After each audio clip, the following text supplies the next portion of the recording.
Welcome to Trek Table, your Sunday weekly podcast holding Trek space for Black, Indigenous, Brown, women of color, queer or otherwise, and our allies.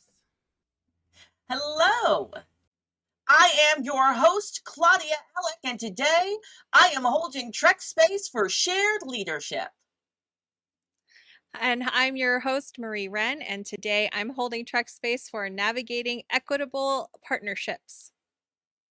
Hi, I'm your co-host, Maya Mama, and today I'm holding Trek space for trusting your gut. Hi, I'm your co-host Maya, and I'm holding Trek Space for alternative ways of seeing and education. So welcome to the Trek Table. We start with acknowledging that our teams for Trek Table are on the unceded lands of the Tongva, Chumash, Kizh, Ohlone, Puyallup, Pawtucket, and Massachusetts people. We are grateful to the Indigenous stewards of these lands, the ancestors who have come before, and those who are here now, and those who are yet to come. I invite our listeners and viewers to be an acknowledgement of the lands that you're on. So let's breathe that in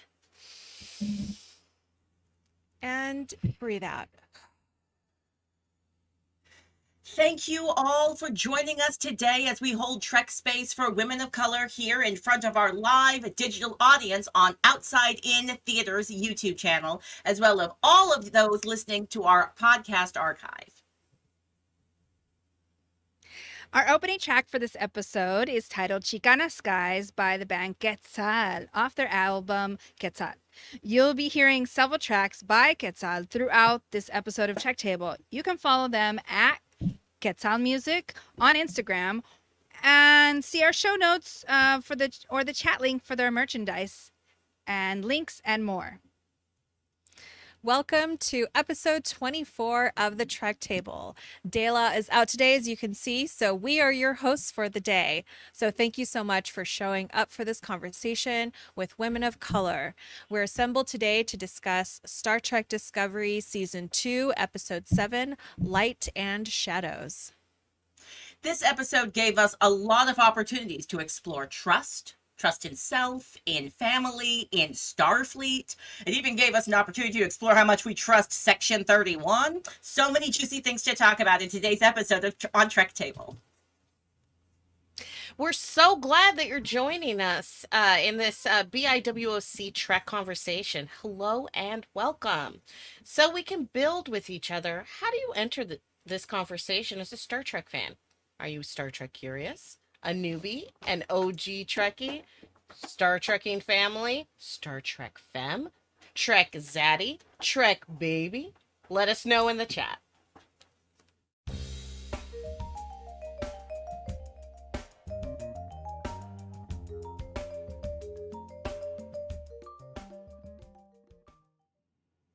On today's episode of Trek Table, episode 24, we're going to be exploring Star Trek Discovery Season 2, Episode 7. We're going to explore this episode in a couple of different ways. We have Trek Table questions. We're going to play Popcorn Recap. We are delighted to be doing Marie Has Questions, a little bit of Discovery Design, some Space Runway. We're going to get deep with it with the Thematix. Then we got some Spoiler Zone stuff, Signal Boost, and Final Thoughts. And as always, we close with gratitude. We're so excited to have you all here so that we can continue our practice and ask you to all share your name, pronouns, visual description, any access check-in, and finally, how do you enter as a Star Trek fan? Maya Mama, can I ask you to go first? Oh, I'd love to. I go by Maya Mama. I use she, her, hers pronouns. Access check-in. I'm doing pretty good. It is very warm, as it is summer. I am a young-looking, middle-aged Black woman. I'm wearing makeup, a blue top, and I have a little Afro puff on the top of my head. And I identify as Star Trek generational and poly sci-fi. Hi, everyone. I'm Maya. I go by she, her, hers pronouns. I am a Guatemalan mestiza, and today I'm wearing some Vulcan Planet colors inspired eyeshadow. I don't know if you can see, but it's kind of reddish and orange, those pops of those trees.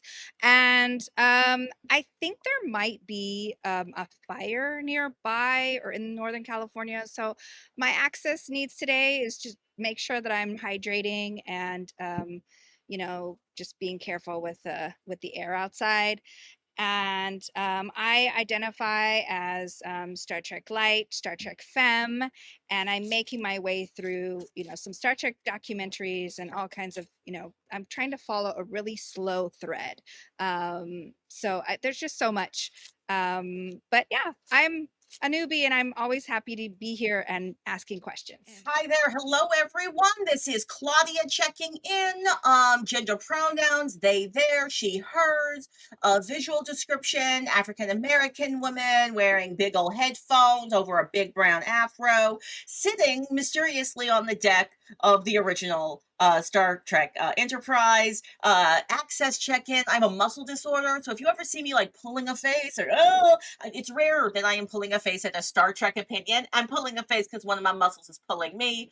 I've got all of my beverages, the air dirtiness, like the smoke thing, climate impacts, it's all real. So I will be drinking lots of beverages, and if you see me sneeze, it's because I'm fighting them smoke particles, y'all. Good to be here. And my Trek identity. I identify as a generational Star Trek lover, and I'm poly sci-fi. How you doing, Marie? Yeah, I'm doing well. Hi everyone, Marie-Reine. I also go by Marie, she, her, hers. I am also a young-looking Asian Filipinx woman with about chin length black hair. I have new glasses that are wire framed and tan skin. And I'm standing in the corner of my kind of office area and my living room. And I'm wearing, I'm wearing my Linda Linda's t-shirt, which I just love wearing this one. So I'm extra happy today because I get to wear my Linda Linda's. And I identify as, access check-in. It's warm. So I have my air conditioning going and some fans. So you might hear that in the background. And my Star Trek identity, with my mama bringing up Star Trek baby, I think I want to identify today as a Trek teen, and because I feel like I'm on this journey and getting a bit angsty about it, and have feelings, and so I have that, and I also consider myself like a science fiction medium well done kind of fan. So that's me. Oh, well, we have a little final business before we jump into our discussion, and that is we like to name our Trek table agreements. Yes, welcome to all who enter. Whether you're a newbie or raised in a Star Trekking family, welcome. Let's build this space together. Whether you use Trek Table as your nerdy exploration or as part of your self-care ritual, Trek Table is a weekly space to put down the world for a second and come into the Trek space. This is a space for Black, Brown, Indigenous women of color to be a fan, a geek, a nerd, and explore the vastness of the Star Trek multiverse. Trek Table is also a place for allies to come, engage, and explore as well. This is an opportunity for allies to hold space and focus for insights, perspectives, and experiences that we may not be familiar with. And now that we are all here, we remind you that we seek to build an environment of mutual respect and listening.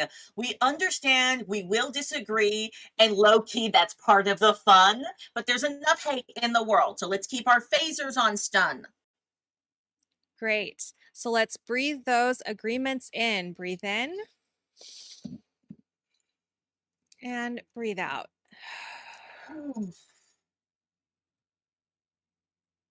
Well, now it's time to get this party started.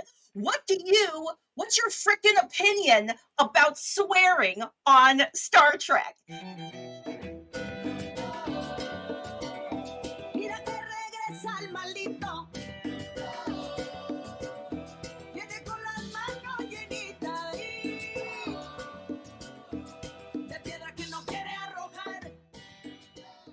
And now I'm here with Trek Table question number 1, which we are giving to our table assembled here and to those in the chat. What are your frickin' opinions about swearing on Star Trek? Maya, I would love to start with you as somebody who perhaps does not have as strongly held swearing opinions as Maya Mama and myself. I know. We just heard Tilly swear for the first time like a couple episodes ago, and then this week she's saying frick all over the place. So but I feel like I need a timeline where there's actually swears, or even just a show where there's swears in every other line, like it's totally, it's a whole nother dialect almost. I want some contemporary swears, and I want some like future spacey kind of swears, like something about the tardigrade, your face is a tardigrade, something. I should have come up with a cool thing, but yeah. Your face is a tardigrade face. Maya Mama, what's your take on swearing in Star Trek?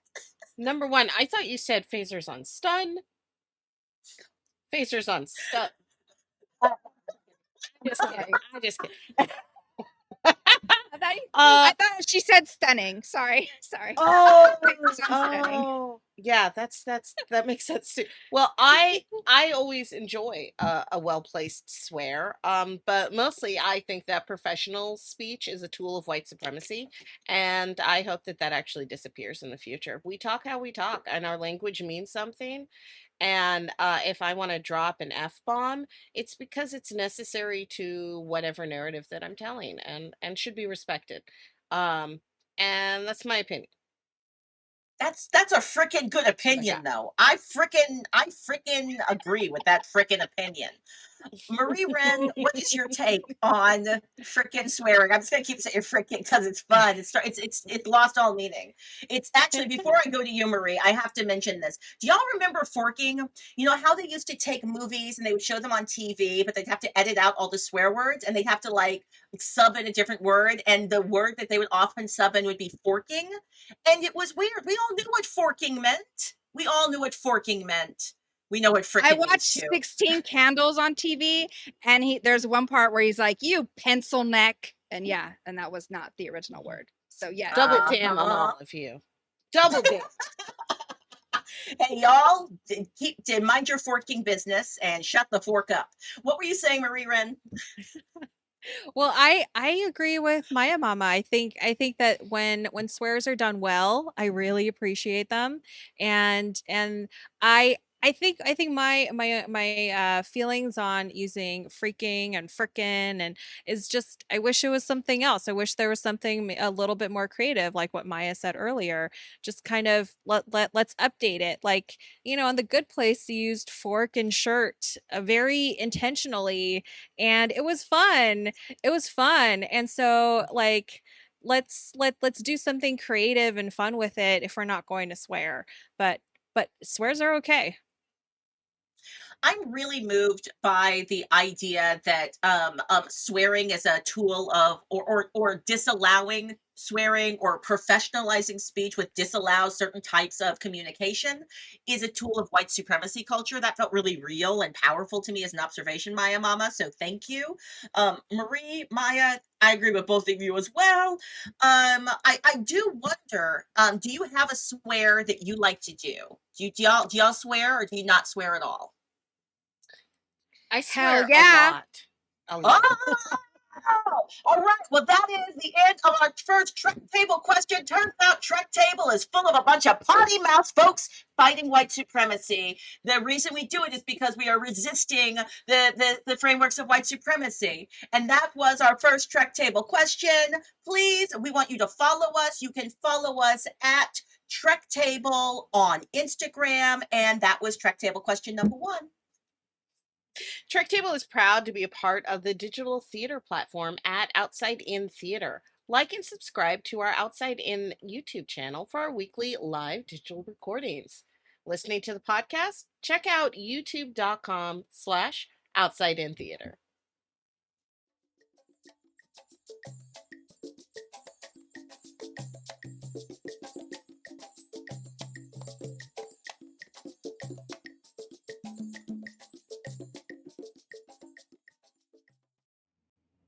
And with this song, Matanzas by Quetzal, we know it's time for popcorn recap.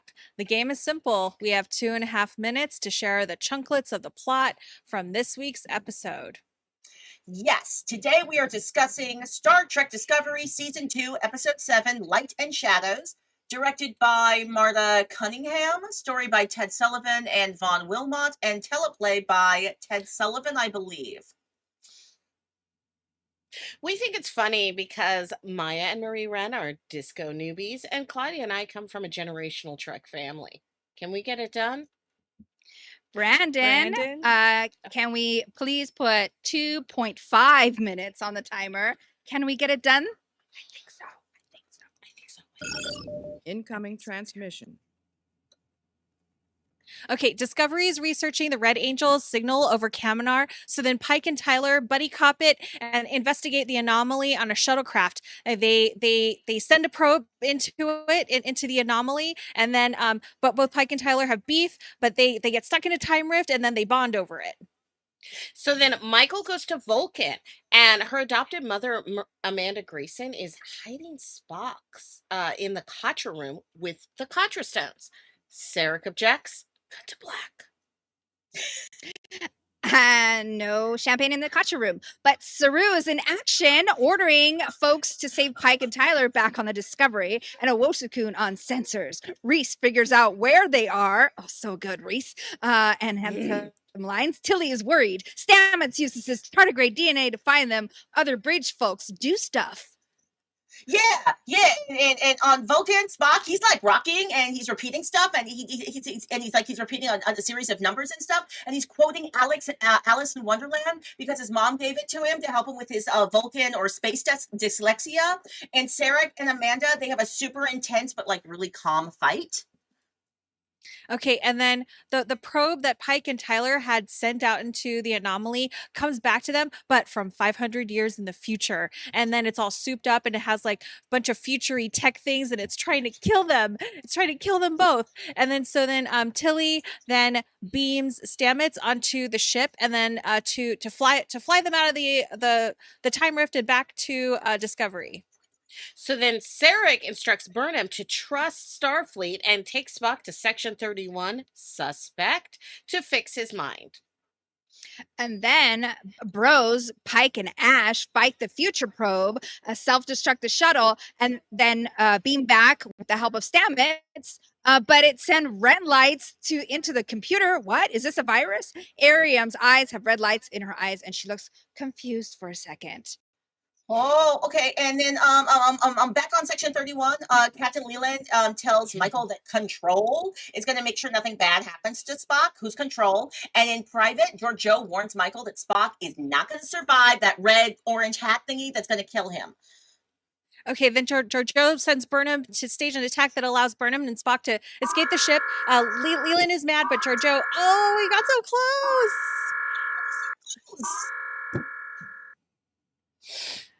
I felt like we were on track, and then I don't know what happened. We were doing so good. We were so close. We were doing so well. So let's just get back to the last couple chunklets of plot that we have. I'll just finish mine and then go to Maya Mama. Sorry, we ran out of time, but okay. So Captain Leland is mad, but then Georgiou threatens to reveal Leland's secret, which is that he is responsible for the death of Burnham's parents. Dun dun dun. So Michael understands that Spock's Vulcan dyslexia. She understands what's going on, so she flips the numbers that he was repeating and figures out that they're the coordinates to Talos 4. Why does that location sound so familiar?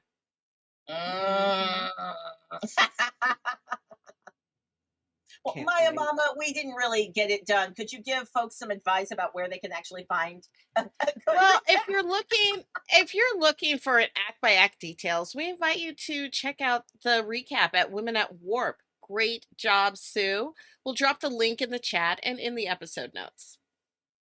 And if you've been having a good time, like we always do, let's keep the dialogue going. Like and follow us on Instagram at Trek Table and on Twitter at TrekTable1. And join our convos with hashtag Trek Table, hashtag BIWOC Trek, and hashtag Star Trek Discovery. Marie has questions. What does this mean? Marie has questions. What's happening? She did what? She's from where? She killed who? Welcome to Marie Has Questions, where we want to model in this section that it is okay to ask questions, especially for a Star Trek teen like me, with a topic as big as Star Trek and what we all know from all of the seasons of Discovery. So Maya Mama and Claudia are standing by. We have 2 minutes on the clock, and I will ask as many questions as I can. And Maya Mama and Claudia will answer as many questions as I have. Okay, let's go. Incoming transmission. Bless you. Okay, so A rift in time and space that swallowed the red dot. The red dot was the thing with the tachyons. Was that like the signal? I was confused. it got like there was a red dot and it got swallowed up by this anomaly, and I don't know what is what. That basically, you know what the episode told you. The episode told you everything you know. That there was like the red angel was like there and then wasn't there in time. Maya Mama, you got a better description? Yeah, they gave us everything that we need to know up to that point, and we're gonna find out more in that in the future episodes. Like, we're not supposed to know anymore. I guess they explained it as much as they're going to. So you understand it. You're good. Thank you. Okay, so in the sacred cave of the Vulcans, there were like glowy things. Do we know what those are? So those are Katra stones. The Katra is like the Vulcan soul almost. It's their mind. And Vulcans have the ability when a Vulcan dies to extract their Katra Like to pass and it then along to somebody. yeah, it's someone else's it's their knowledge, it's their wisdom, it's all of that stuff. Yeah, and then they store it in like tombs. But it's like the collective knowledge of all the Vulcan people. So yeah, like if you wanted to find some old Katra stone with somebody's like ancient thoughts, you could break it open and be like, that's what they meant? Yeah. Okay, so that yeah. was what was interfering with Sarek being able to connect with Spock, right? With his Vulcan meditation. Okay. And so I don't know if you're going to be able to answer this, but is Ariam like a full android or not? She's a human. She was in an accident, and so a lot of her parts have been augmented with computer stuff, including stuff in her brain. But also, we don't know this at this point in the season. She hasn't had told us yet. Oh right, Yeah, we're gonna find out. I forgot they haven't had that. She's just a sexy robot mystery right now, but yeah, she's an augmented human. Yeah, she's cybernetic. Amazing. Well, that was Marie Has Questions. Please don't forget to join the Trek Table mailing list at trektablepodcast.com.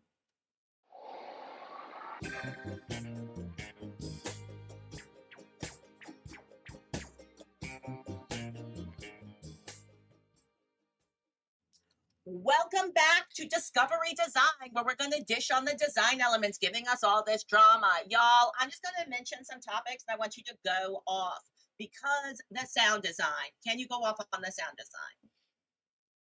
I really enjoyed the time echoes and when we were having the time displacements, which I think is like really super classic Star Trekky type of things to have time phenomenons and anomalies, which gave me a bunch of happy feelings. There was also an interesting effect they were doing with the Vulcan, like the Vulcan mindscape, where we could kind of hear some of the Vulcan mindscape, or also hear like an extra layer of like distortion to Spock's voice, just kind of giving us a clue that like things weren't quite right.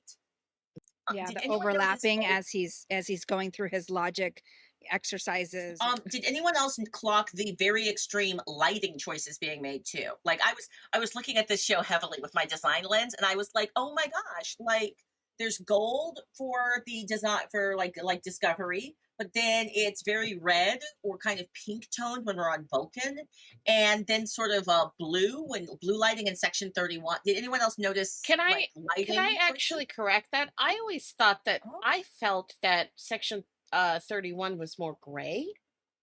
Ooh. Which I thought was like really there was this gray, and which I felt was appropriate for it being section 31. There's blue lights because that's the main ship's coloring, except for the new Enterprise. That's how Hmm. ships look now, or look at that time, is that there is a lot of blues, but I felt the grays with the black, with all the section 31 personnel wearing blacks, except for the ones wearing white and the plastic overlays. But I felt like there was a lot of gray in it. Oh, that's so Um, useful. And for those listening via the podcast, we were just looking at images of Section 31's layout and what that lighting looked like. I love that. Y'all, we were on planet Vulcan. And we've already like discussed a little bit about how Vulcan's pretty. Can we talk about it? What y'all notice? I heard of somebody mention the Katra room. What's up with the Katra room? There's a meeting in the Katra room. Sorry. I love it. I loved the glowy faces of the past members. Now, I don't know if that Katra room was some sort of generational thing that belonged to Sarek's family, but I just thought it was super cool looking. And I believe that the faces, that they're all faces, so that Vulcans can mind meld with it, so that they could get the information from the their ancestors, which is Oh just my gosh. All right. what The an audience now. amazing thing. The audience couldn't see our faces. Maya Mama, when you made that observation, both Maya, Marie, and myself all went, oh, that's So amazing. that they could Wow. So they don't even have to be alive, and they can be connected to their ancestors in a really deep way. That's it's interesting really because beautiful. I also, as she lands on the planet Vulcan, I noticed like these orange trees. And so there were all these kind of like different colors. I sort of saw teals, oranges, and I thought that was very interesting because of Vulcans being so committed and dedicated to logic, that it wasn't cold, kind of like section 31 that feels cold to me. I'm worried for them if maybe the air conditioning is on high, but on Vulcan, there was like even a little bit of a storm as she lands. There's mountains, there was a warmth to it, even though there's this whole kind of debate between logic and emotions that comes up with the Vulcans. And I super loved those oranges. That's why I put on orange eyeshadow today. So Yeah, I- even the wood in Amanda and Sarek's home is like an orangey wood. And so like the color story of Vulcan I thought was really great, because it was like, yeah, it is very visual, like we are not in space right now. And so so I really appreciated just being like, where are we? Oh yeah, we're on Vulcan. And that like visual kind of acknowledgement was, very quick. And then it was a nice contrast to even like the blues that they were wearing, and of their clothes, of Burnham's and Amanda's and Sarek's clothes were all very like a nice contrast with the warm tones of Vulcan. Also, so like their house, I was trying to figure out, is it 2 levels or 3 levels? But it would definitely look, there's like multiple, there's like the landing pad, and then the stairs, the very kind of, lines. They all love these like kind of harsh lines. It was sort of mid-century modern to me a little bit. And then also kind of just, I don't know, we've been talking about maybe the influences of Vulcan could be all kinds of things, but just lots of structure and lines. So that was a beautiful shot there. Oh, that is a really beautiful shot. I agree. Now, now I was going to say that one of the things about Vulcan that we always forget about is that Vulcans are extremely logical people, but they're also deeply spiritual. They are actually deeply passionate people that rely on logic to keep them grounded and able to um to like with Sarek's doing his meditation to try to find Spock's Katra.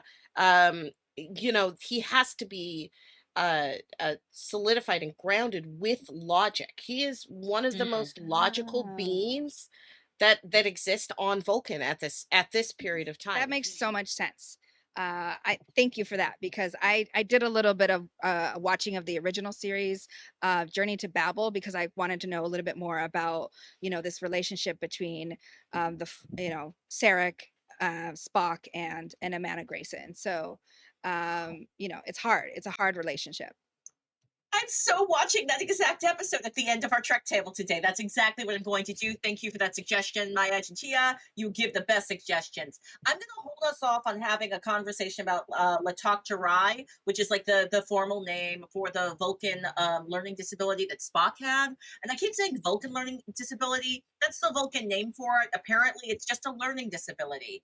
And Vulcans are weird about that. So we can talk about that later. I want to take us back to Discovery with the shuttle and the time rift, because there was some bananas design choices, and I know we're running out of time. So I just want to make sure that we reflect on some of the cool stuff, because like that future squid thing, the squid thing, when they put the probe and it came back from the future, that was cool looking. So I have a couple of things. So we noticed that there were toggling switches, and in addition to touch screens. Now there were touch screens. So when Tilly was using the transporter, she had a touch screen, but then there were also toggle switches next to that. On the spaceship, on the shuttle, we also see the same type of configuration where there are touch screens, but mostly we see a lot of the toggles. You can see the toggles right now on screen, where there's buttons and toggles that remind us of all the old school stuff. But also there is a reminder that Christopher Pike himself said he wanted to get rid of touch screens. He wanted to get rid of holographic screens. And that is why the Enterprise looks the way it does. I love it. I love the logic of it, because it actually makes sense to me. Because what gives you better sound quality? An LP, an actual record, or a CD? Your best sound quality comes from the wax, baby. I'm telling you, old school is sometimes a lot better. Yeah. Agreed. No Star Trek fight here. It was interesting that the shuttle shields were even like a physical shield. Like there was like a blinds that came down when they were talking about the shields, and then I was like, what? It's a physical thing and not like a force thing. All ships have physical shields. We just don't talk about them ever. And so it's really cool to see. That is cool. All right, y'all. Well, I'm gonna close us out this week, because you know that we're going to be talking some more next week about all of these design elements giving us all this drama, but that closes out of this week's Discovery Design.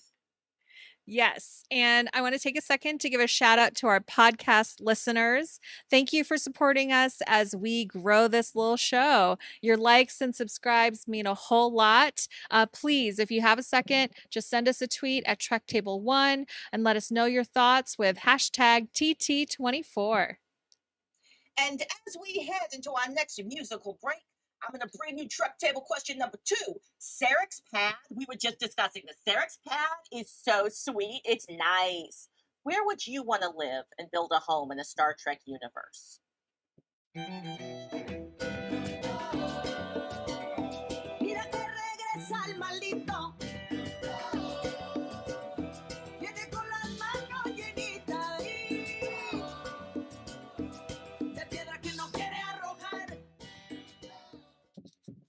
Welcome back, everyone. So here we are with Trek Table question number 2. Sarek's pad is sweet. Where would you want to build a home in a Star Trek universe? So we're thinking about the planet. We're thinking about the politics of the planet. We're thinking about the architecture, the weather. We've experienced several different locations this season and last season just through Discovery. Although I know Maya Mama and I, we've seen all of them. I think we've got some TNG folks who've seen stuff. Feel free to mention any planet you can think of from any iteration of Star Trek. All right, y'all? So this is permission to those in the chat as well. Name a place where you'd build a home. Maya, how about we start with you? Maya, where would you want to live? There's so many planets I still need to explore, but I feel when I was thinking about a Vulcan, I felt as we were talking about it, and also it Oh. confirms what Maya Mama was saying about the spirituality and the search for logic. I feel like it's a great place to write and maybe do some research. Yes. So I would definitely want an apartment at least there, maybe close to the monorail. But yeah, there's so many places Wait, maybe but to vacation. but Maya, would Yes. you feel comfortable having your home there though? Because the Vulcans will be giving you stinky face the entire time. They don't play well with others. We've seen this. We've witnessed that Vulcans are nasty to other people sometimes. They're a little racist. This is true. So I think the writing and the research maybe aspect, and maybe to visit. Yeah, I haven't picked a home yet in the Star Trek world. So I need multiple apartments and vacation homes. Thank you. Ooh, Like it, okay, like Maya. it. All right. Well, Maya's already has hacked this question and knows how to answer it really well for all circumstances. Marie-Reine, where would you live or where would you build your home in a Star Trek universe? Yeah. Okay. So this one I find a little bit difficult with my kind of lack of recall of planets. So also a hack. I'm gonna go with a pre-warp planet whose environment is doing a-okay and not having like crazy extreme climate stuff going on. So I'll go Nice. with a pre-warp planet. I love that. I really like the idea of being like, you know what I'm going to do? I'm going to go to a pre-warp planet and just get off the grid. That's like living off the grid in the Star Trek Yes. universe. It's amazing. Maya Mama, where would you decide to live? The pleasure Or to planet of build your home? Risa. The pleasure planet of Risa. Because here's the thing. Here's what it comes down to. On the pleasure planet of Risa, I can do whatever I want. That doesn't mean I'm gonna like get freaky every day or party it up. Sometimes I just want to be alone. Oh, you're And right. and the thing about Risa is that they respect however you get your pleasure from. They respect that. So if I just want to like be in my house and write up stuff and express myself artistically, that they respect that. They respect hedonism, but hedonism isn't always this intense thing. Sometimes it's just like I just want to chill by myself and watch my stories or write my stories. And if I do want to have a whole bunch of fun, then I'm already there and I don't have to take a trip. Amazing, amazing, and amazing. I'm loving it so much. I love that in our audience, we have a comment from Brandon Chang. What does a Vulcan condo look like? Like, what's the condo? Like, what's it look like? What's a condo look like? We've seen the 3-level split Practical. home now. Practical. It's practical. You see, there were high rises. I saw the high rises near the monorail. It's true. Oh, and Menda's like Terralicia, living off the grid. I'm loving it. Oh, that is a hardcore choice though. Like they were a little Mennonites. Like because Owosakun was a former Mennonite. That's why they sent her down there, because they were like, oh, your people understand this living off the grid type of a lifestyle. Amazing. Y'all, here's my answer. I already hacked the question because I made the question. That's how I cheat the Star Trek game. I would live on a shuttle ship. I would kit it out. You know how people are nowadays like getting vans to like go travel around the United States in a van? I would do that to like a shuttlecraft or like some small ship. I would kit it out and then I would just travel everywhere. So I would go visit all of you. You would all have guest rooms and I would visit you. I'd be like, oh my gosh, how's your studying on Vulcan, Maya? And hey, Maya Mama, I have the Adrienne Marie Brown book of pleasure activism. It's a holodeck feature. Let's go play with that on Risa. And Yeah. I'd be like, how do I sneak onto your planet and not freak out the people? I don't want to scare them. I was curious about that. If you could have a holodeck on a shuttle, and I believe in that. I want that for you. Yes. I love that. I like that you want that for me. I like that you want that for me. I want that for all of us. Y'all, that was Trek Table question number 2. So, listeners, jump in here and share what you think. Add us on Twitter at TrekTable1. For context, consider adding hashtag TT24, hashtag Q2, hashtag Build a Trek Home.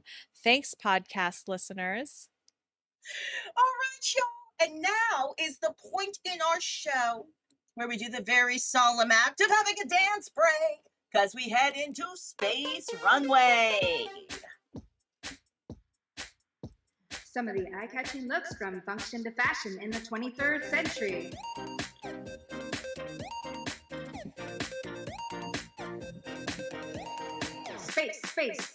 Space Runway.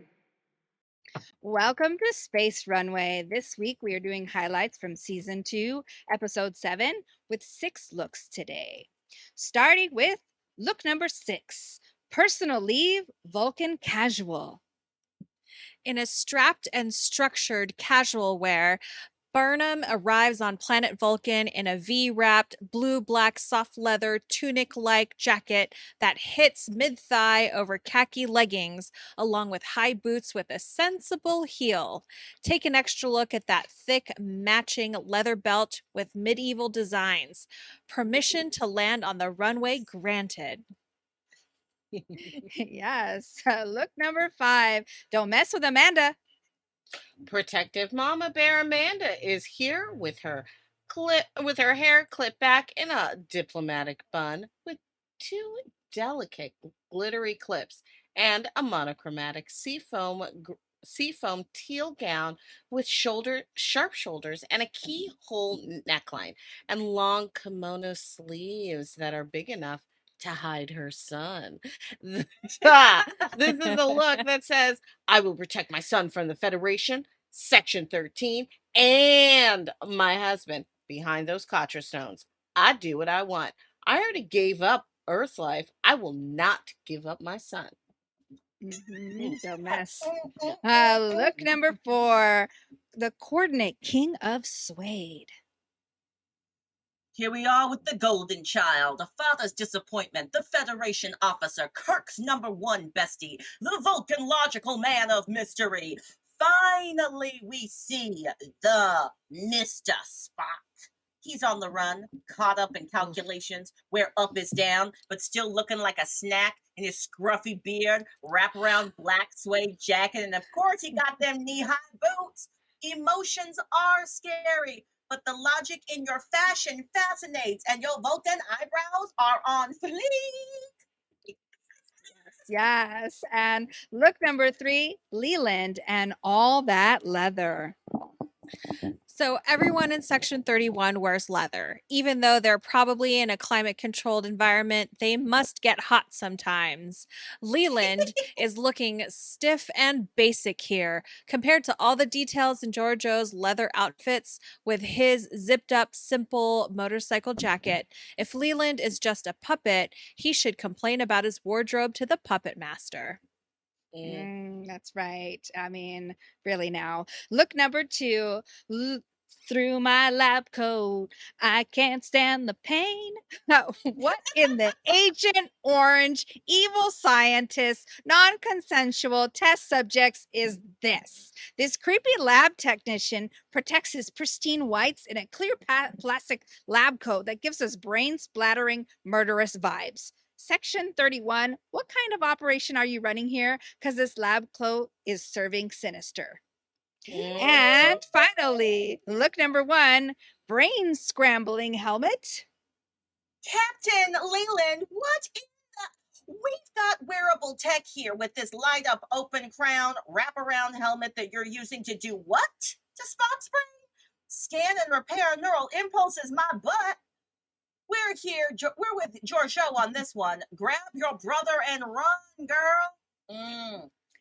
And that is Space Runway this week. Thanks, nerds, for indulging me in space fashion talk. Fashion, form, and function in the future.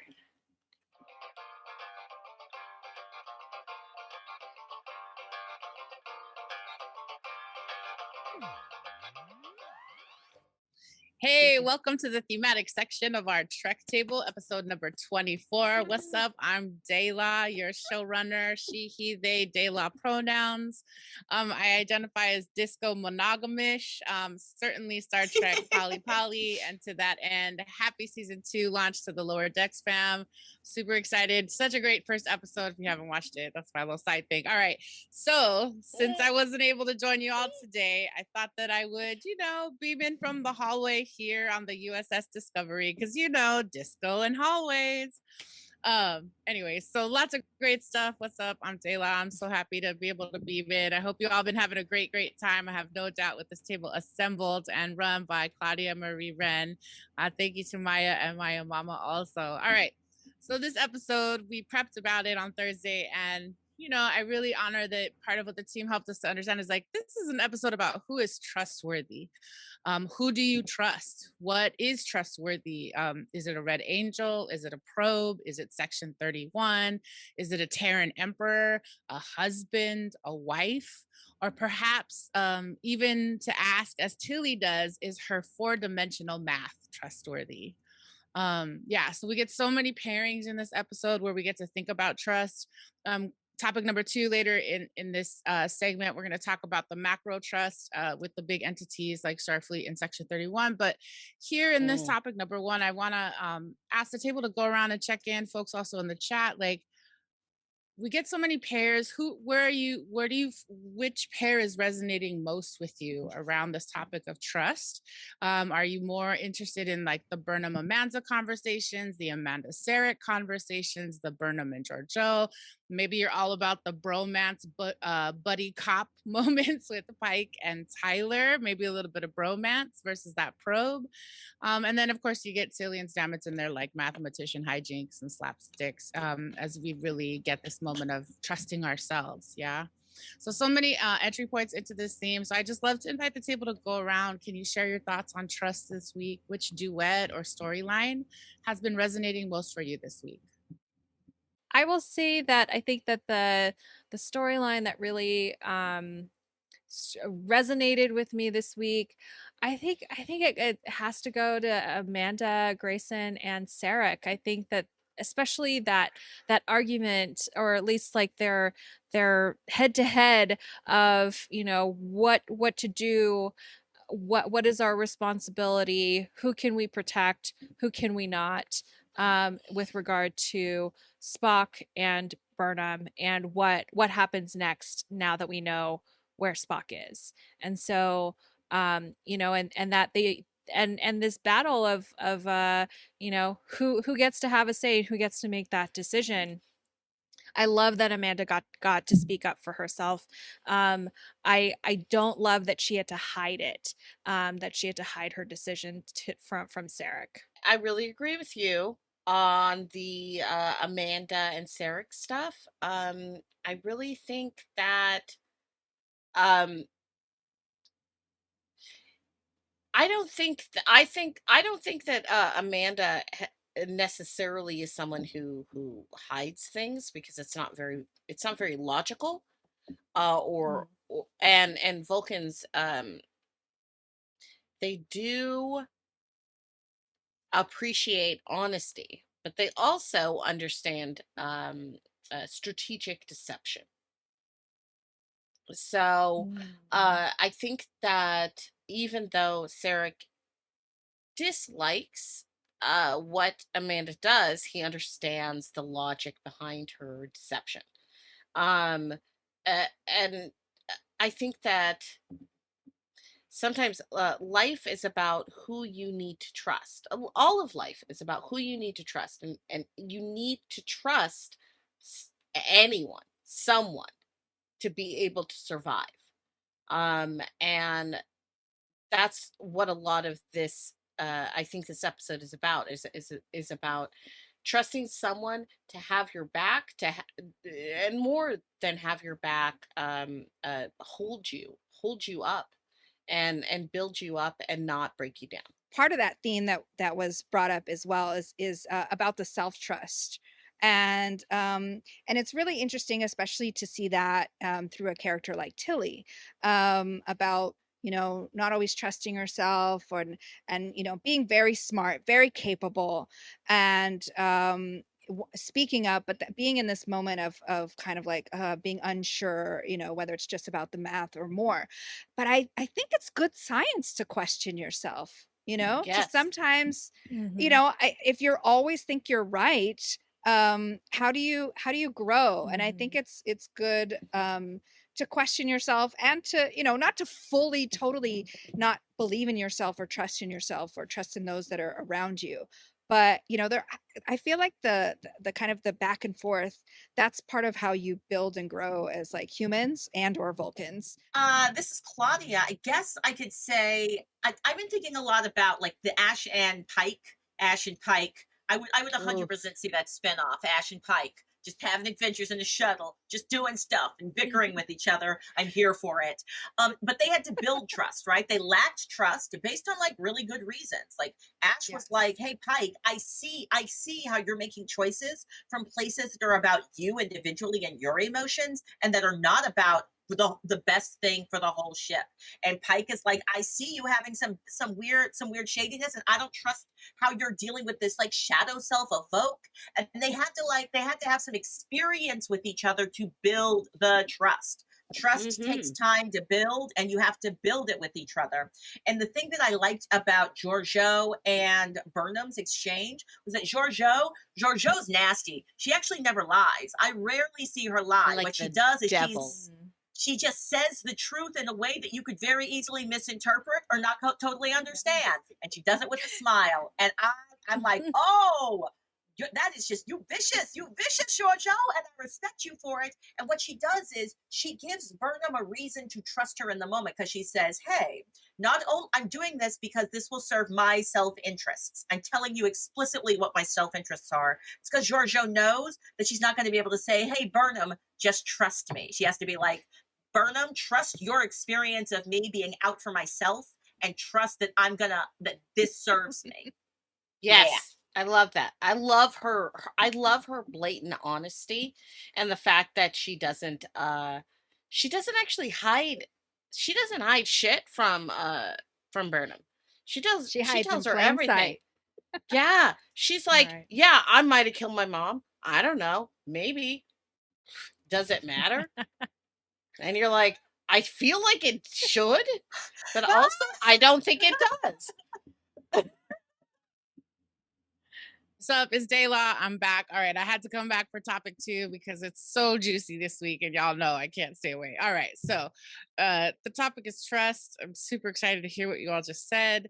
I'm wondering if you want to pull back a little and think about not just the intimate relationships that are reflecting trust and opportunities to build trust, but can we talk about like this overall idea of like trust between cultures, trust between, so like Vulcans and humans, this trust between Starfleet and the people who serve in Starfleet, even the trust between regular Starfleet Captain Pike and, Section 31 and what we see there. So I just want to ask folks to think about like um we get these moments of like biculturalness where Amanda is really explaining to Sarek, I think it almost feels like for the first time, really about what's up with their bicultural child and like what she needs to do, and then also her stepping up as the mother of a differently abled kid, and like what does it mean, and this is what happened, and watching them both kind of deal with how the system treated Spock.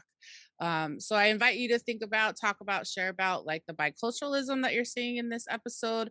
And then also that biculturalism might be even like more at a macro level, be like logic versus emotion.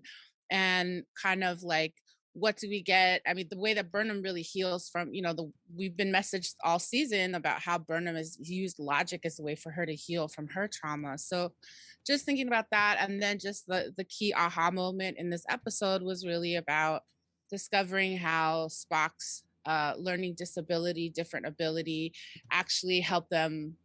Yeah, when they thought about it from his point of view, it's when we had the aha. So I just kind of want to open up these thoughts. Maya, I know in our prep you had some really interesting thoughts about some of the magic that was going on in this episode. So I want to invite and see if maybe you want to go first here, and just talk about some of the biculturalism and magical things that you saw. All right, thanks. Thank you, Dela, for that, putting all those pieces together and helping us have a deeper conversation about it. Yeah, for sure. I saw a lot. I identified a lot as someone who's, kind of bicultural, bilingual, and, who works in education as well, thinking about the way the magic of learning disability is actually, we see it as something that's a disability, right? Like a subtraction, but it's actually there's magic in there, right? The way that people can either being from multiple lenses of either bicultural or bisexual, queerness, like all these different ways of seeing actually allow us to see something new, something fresh in situations and cultures that we may not always expect. And so I actually believe in that kind of magic for sure, especially when I see all these students who have different ways of seeing, diverse ways of seeing and being. I think there's so much to learn from that, and that I think it's so shocking. I think from what I know of Spock, that this is sort of his, like maybe one of his sort of tragic flaws or something. Also the humanity aspect of him being his tragic flaw, him having, human blood and all of that being, that that fight with his father about that throughout his life, and also having to distance himself in order to be his own person. I think that it's really hard to even see some of the original series of Sarek, because he's even harder, and it's so hard to see that, like. And I'm so glad that Maya Mama brought up more aspects of Vulcan culture, because I'm so human centric in thinking about, man, like he must just be like repressing emotions and feelings, like that might be why it's so fierce in the in the aspect of wanting logic to guide you, because of the pain of of that experience of living through emotions and having that be on the surface. And so there must just be so much going on, that and wanting to control that. It feels painful as well, but I'm happy to see that, because I also I see that for people who admire a character like Spock, that flaws are what make us feel like we can continue this life, to see like how people move through that and how people make magic. I mean, even we Olympians, we hear from them too as being so incredible, and they have all this support. And when you have all that kind of a support, look at what you can actually do. Definitely, really in this season, I think a lot about qualified immunity. I also think about as much as I love Vulcan and I love Vulcans are racist, and that is because Speciest. speciest. They fear emotion. It's not that they're like, oh, we're like super cool and don't care about anything. They fear emotion, and that's because of their past and the culture that they have had to build because of that. I'm trying not to spoil things. But they have had to build a culture of logic so that they can survive. Because of the fact that it's such a passionate race. Um, I think it's so interesting where we a lot of times place them, because they're so logical. And that in a lot of ways, I think that the American culture places them in a scientific white person model, and I think that a lot of their self and their being is it reminds me of assimilation. Because they Yes. had to assimilate, they had to figure out how they could blend and still be a part of the the universal community. The the community of the Federation. They spent a lot of time trying to fix what was wrong with them. But was it wrong? Like, we don't know. That's their culture, and it's something that hasn't actually really been touched on.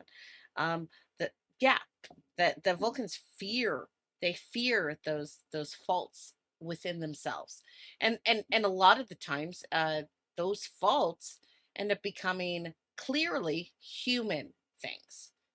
And the way that Terrans work, you know, uh, going by your gut and diving in and things like that that are superhuman, and Vulcans don't like that. And then you have a Vulcan with high super logic, and he married a human. He procreated with a human, which within a Vulcan society is foul and disgusting. It's why we ended up with the Vulcan extremist movement. Yes. The violent Vulcan extremist movement. Yes. Because of the fear. Just because they don't outwardly express emotion, they are super scared of what will happen when they open up themselves. And I really think that is an interesting model with which to observe Vulcan culture.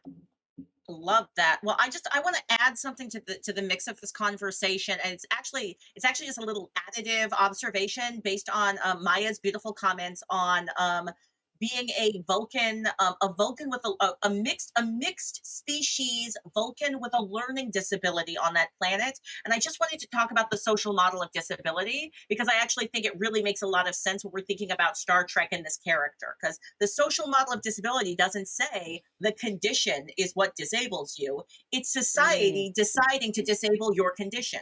So it's not that. Like, if Spock had been raised on planet Earth, Spock would have been fine. Spock would have had all of the natural supports and the things that Spock needed to fully flourish. That's part of Amanda's argument against Sarek, because Sarek was like, he was fine. He had something wrong. He was fine. He's like, no, actually, he had a disability, and he was living in a society who had decided that no, he had an alternative neurology. He had an atypical neurodivergency. He was neurodiverse, and on our planet of Vulcan, they treat people like that worse and badly, and that's why I had to help him with giving him Alice in Wonderland. So I just wanted to do a shout out for the social model of disability, kind of living really strongly within that storytelling that we just told. I love how we're really able to kind of pick apart, and not only that, but like uplift, like, or bring out points that really add so much value to this conversation, and add so much value to a way that we can look at this episode and everything that this episode raises. So thank you all so much. We have to wrap this up, unfortunately. But Thematix wouldn't be complete if we didn't jump into the spoiler zone. If you're watching the show in synchronous order, please take a second and check the time code. When we say go, turn down your volume or mute the audio for the next 2 minutes. If you can see our visuals, come back when the alert turns green. Okay, Brandon, let's head into the spoiler zone.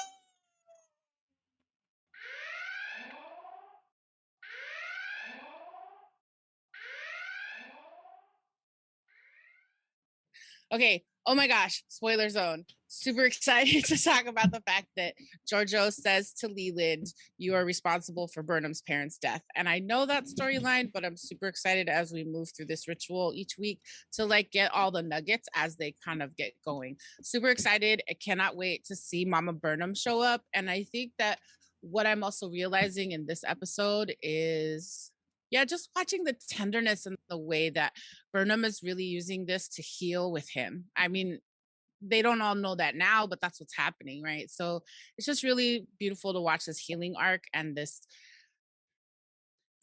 season 2 is an opportunity. Like, we got the arc for her in season 1, but like the season 2 opportunity for Burnham to heal means that she gets to go into season 3 lighter. And I just honor these moments when women of color leaders have to go into themselves and heal a major trauma and fix a thing with a family member or themselves, a truth that maybe is not actually true.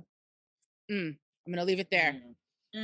Wow. Thank you. Yeah. All right, Dayla. Brendan, give Thank you, Claudia Dayla. and Maya Mama Yes. 2 minutes on the spoiler zone clock. 2 minutes. Engage. There's not enough time. Incoming Okay, transmission. all right, girl. Maya Mama, you go first. All right, so number one, I want to talk about what in the hell is up with Vulcan brains? Because number one, I want to talk about Spock's brain. Isn't that the Which entire is- episode? Could I watch an episode to learn about Spock's brain? That's something Original different. Move on. Keep going. series, original Keep going. series I'm episode, wasting our time. I'm wasting our episode time. 8. Episode 8. Episode 6 of season 3 is an episode called Spock's Brain, where Spock's brain is completely stolen from his head. And apparently, Vulcans have the ability to just like survive without a brain for a certain period of time. I don't know why It was I'm a telling people to stupid watch. episode. Yeah, don't It watch was a Spock's Brain. stupid episode. Watch the pilot episode of Star Trek. Go watch the pilot episode. That's what's gonna set you up for the goodness for the next episode. Yeah. I mean, okay. But also, I want to talk about Sarek and his super logical, very strong Vulcan brain, that he feels an enormous amount of emotion. Oh yeah, we know this. Despite From, the fact when of he suppressing it. mind melded with Picard. Right. So he had what's called Bendy syndrome. Bendy syndrome is it includes outbursts of emotion, irrational anger, and eventually all emotion is lost. It's very similar to what Like we a would. space Alzheimer's. It's Vulcan dementia. Alzheimer's? It's dementia. Yeah, And yeah. but this is something that Sarek has to deal with. It makes me wonder if he already knew about this and why it being why he was so worried about Spock and Spock's brain. Oh, and you think that he's worried that Spock might have a little Bendy syndrome? He doesn't talk to Spock for 18 years, by the way. Like he's never Yeah. gonna talk. He's not going to talk to Spock again for another decade and change.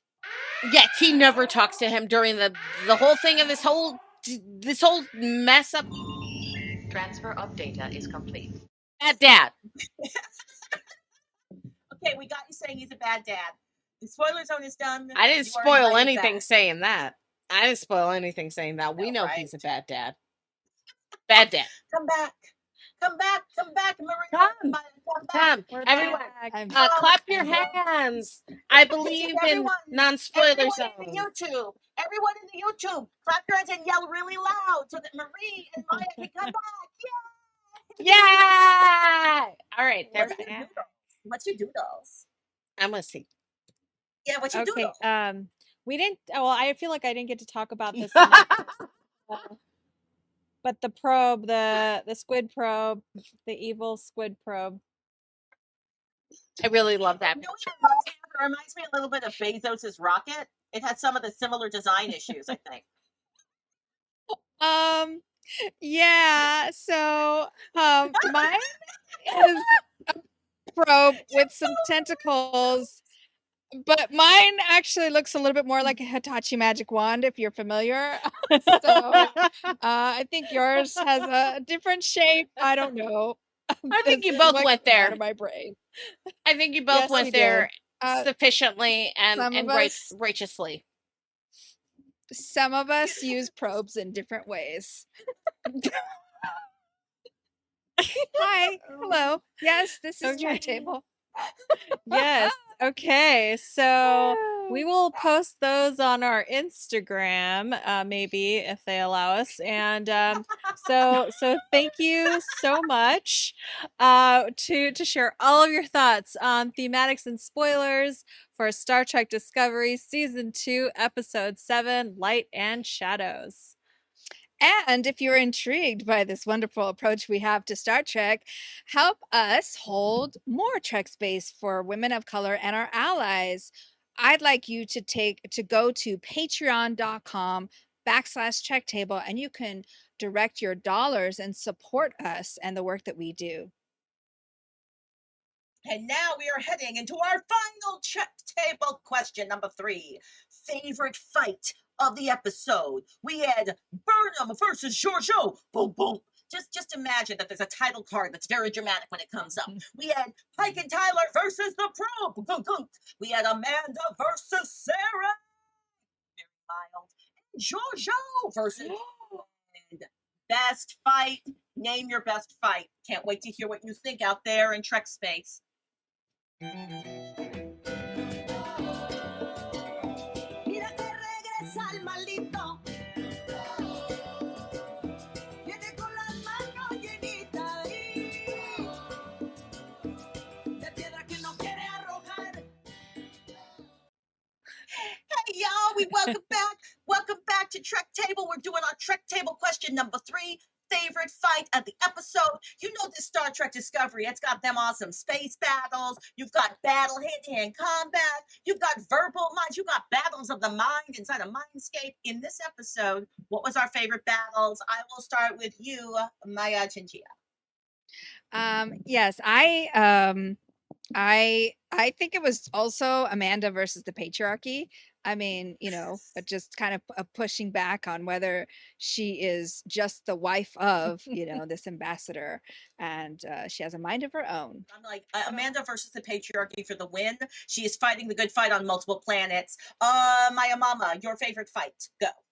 I'm going to say Amanda and Sarek as well. I feel that Sarek got a little too complacent with Amanda's her ability to submit, because being a sub doesn't mean you don't have any power. I'm just saying. Mhm. Do better, husband. Yeah, do better, husband. Like I gave you this power. I gave you this power. And you aren't acting right, and I'm gonna take care of this. And I gotta say that I just loved her.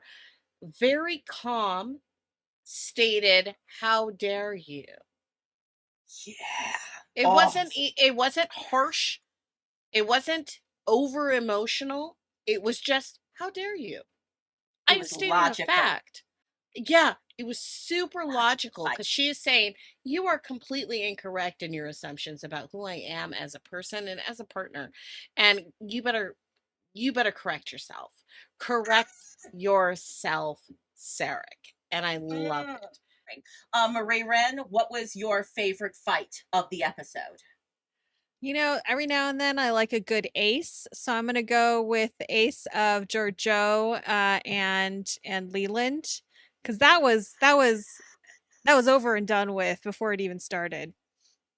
Yeah, she's like, you're not in charge anymore. And it was just like, oh, she just said some quiet words to him, and it was like she shanked him. What? Yes. Amazing. I'm gonna have to go with the Giorgio versus Michael Burnham fight. It was physical, it was dramatic, it had stakes. It actually had stakes for me. It was a pretend fight, but because they had so much like internal drama with themselves, I was like, are they really gonna hurt each other? I was there for it. Well, they couldn't fake it. It probably felt good, to like shoot and punch a little bit. Just be like, just a little. Yes. I don't want to kill you, but yeah, you deserve that. Yeah. Okay, from our audience, we have 40% voting for the Burnham versus Giorgio. Hey, 40% is with me, loving it. Oh wait, none of us gave Pike and Tyler versus the Probe any love. No one. Yeah, not the audience, and not it us. was fine. It was fine. I loved to hear him like try to find the Probe Klingon style. He was just like with like a wrench. That was hilarious. Amanda versus Sarek, also no votes, but Giorgio versus Leland, 60% the winner. I believe either that or it was Amanda versus Sarah Giorgio were a tie for 60%. I'm not sure. All I know is this was a fabulous conversation, and that brings us to the end of our Trek Table questions for this week of Season 2, Episode 7, Light and Shadow.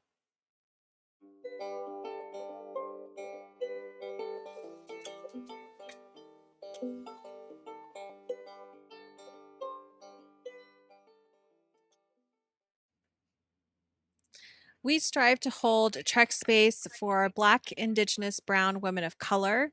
Here are some resources that amplify and highlight the work of women of color content creators, community builders, and world shapers. Yes, we like to signal boost the Southern Border Communities Coalition, SBCC, which brings together networks and organizations from San Diego, California to Brownsville, Texas, to ensure that the U.S. border enforcement policies and practices are accountable, fair, respect human dignity and human rights, and prevent the loss of life in that region. Help support their efforts and go to www.southernborder.org. We also want to uplift the Matriarch Movement, which is an online platform, podcast, and nonprofit focused on amplifying Indigenous women's voices and providing wellness workshops intertwined with meditation, movement, and medicine. Find their podcast, weekly wellness workshops, and more at www.matriarchmovement.ca. Paramount Plus's new animated comedy series, Star Trek Lower Decks, is back. Season 2 brings us back to the support crew serving Starfleet's USS Sarentos in 2380. Shout out to my girl, Tawny Newsome, the voice of Ensign Beckett's Mariner. I'm just a big fan of Yo, Is This Racist? Watch episodes and more on Paramount Plus. Link in the chat. So if you have a woman of color creator that you want to amplify, let us know. Send us a DM on at Trek Table on Instagram or at Trek Table 1 on Twitter. And that is our signal boost for Trek Table episode 24.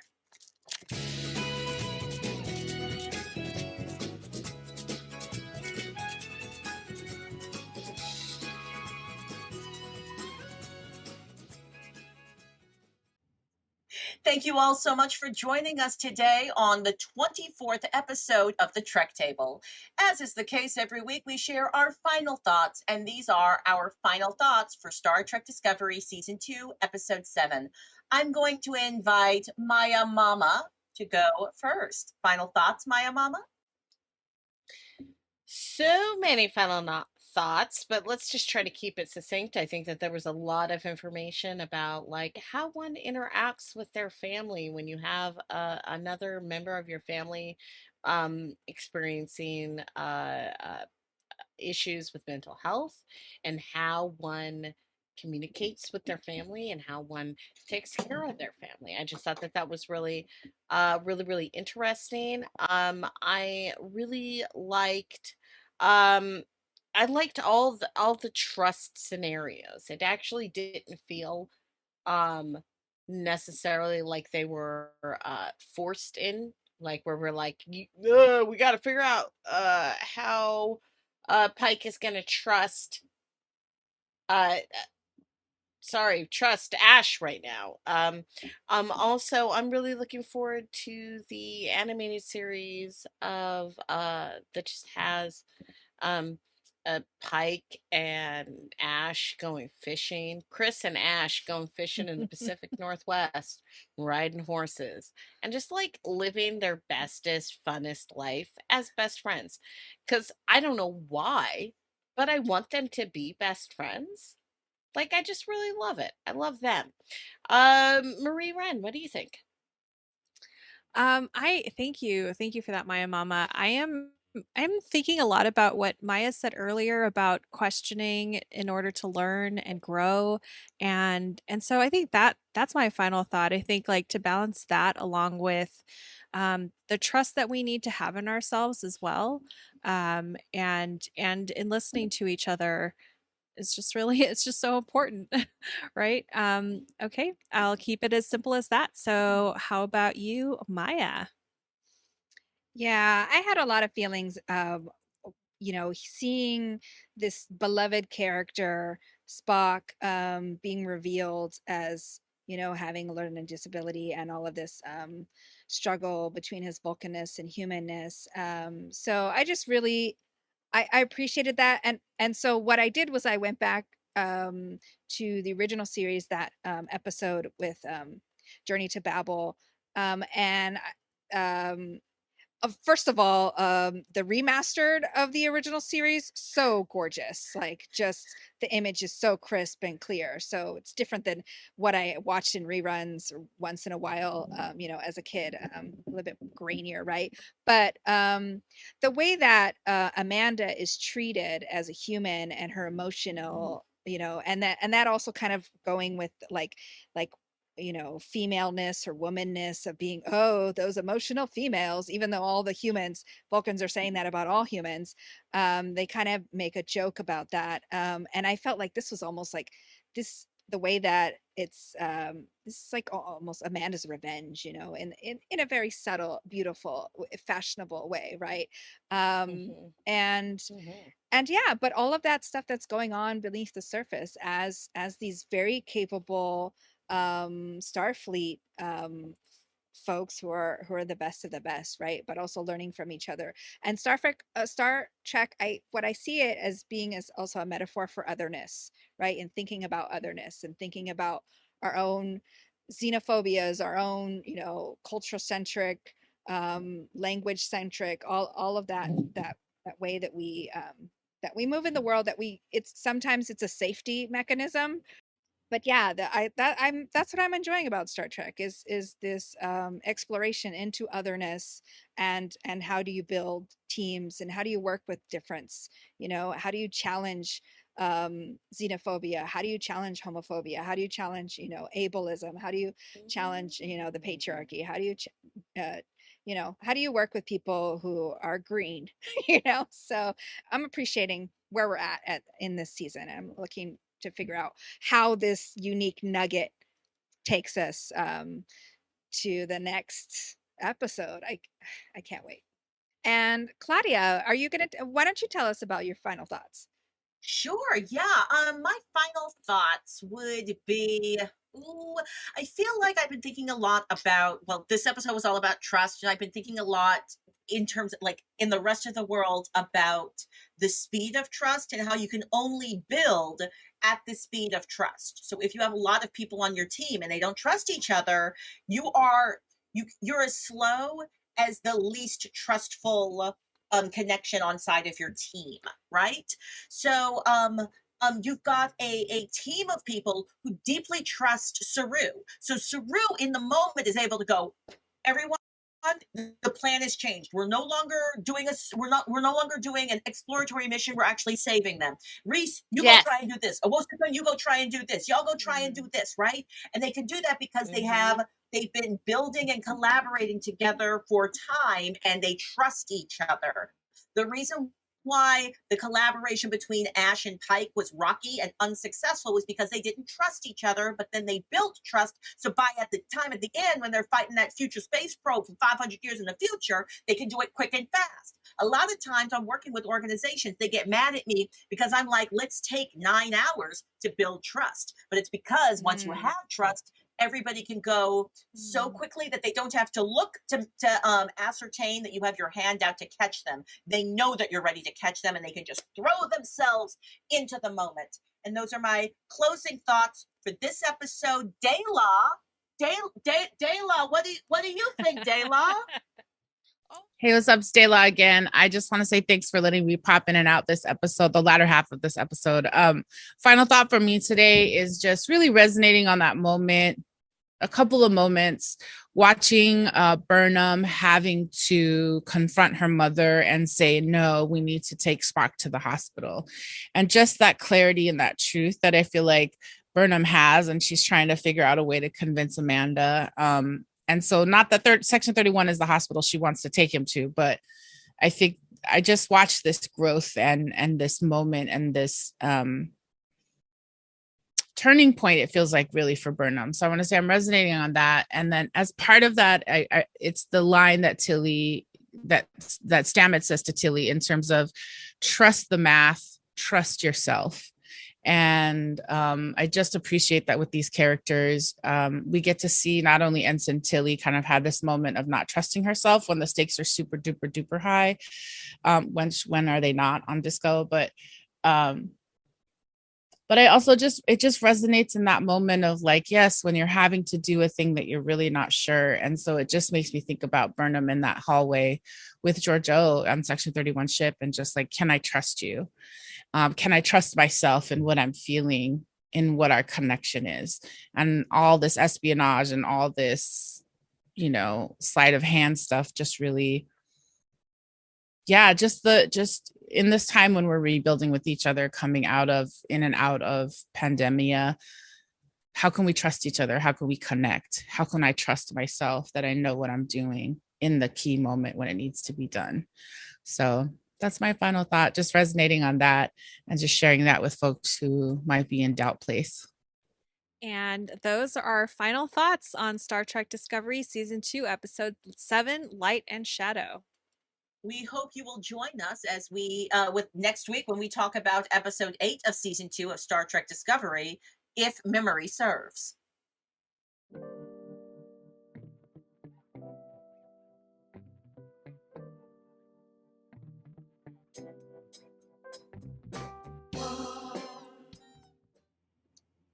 Thank you all for joining us at Trek Table. Get first look at the Trek Table questions, inside scoops, and more when you sign up for our mailing list at trektablepodcast.com. And you can find a Trek Table podcast on iTunes, Spotify, Google Podcasts, and wherever you get your podcasts. Like and subscribe to this channel so you can get more Trek Table in your algorithms. Also, like and subscribe us on Instagram or Facebook at Trek Table, and on Twitter at Trek Table One. Join our convos there, and please comment using hashtags Trek Table, hashtag BIWOC Trek, hashtag Star Trek Discovery. We all just want to thank you, share thanks and gratitude to the Trek Table assembled for episode 24. Special shout out to De La for joining us remotely. And finally, I'd like to thank all our Trek Table assembled here today to hold down this ritual. Thank you, Claudia Alick, Maia Mils-Low, and Maya Chinchilla. I'm Marie-Reine Velez, and I just want to thank you all for sharing your insights and thoughts with us today. So today we were holding Trek Space for shared leadership. We are also holding Trek Space for navigating equitable partnerships, also trusting your gut, and alternate ways of seeing and education.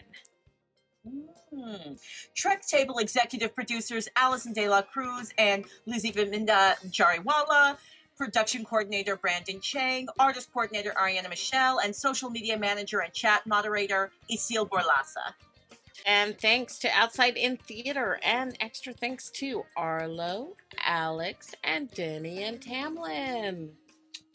And yes, and also thanks to Dr. Deborah Carter, Doc Zulu, and Nancy Yap, and our partners at Visual Communications.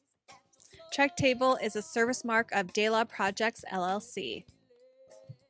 Thank you for joining us at the Trek Table. Let's close out this ritual for today by taking one more closing breath. Big breath in. And out. We hope that you will join us next Sunday, August 22nd, as we dive into Season 2, Episode 8 of Star Trek Discovery. If memory serves, we'll meet you back here at 4 p.m. for the Trek Table, here on the Outside In channel on YouTube on August 22nd. We'll be holding Trek Space for you until then. Have a great week.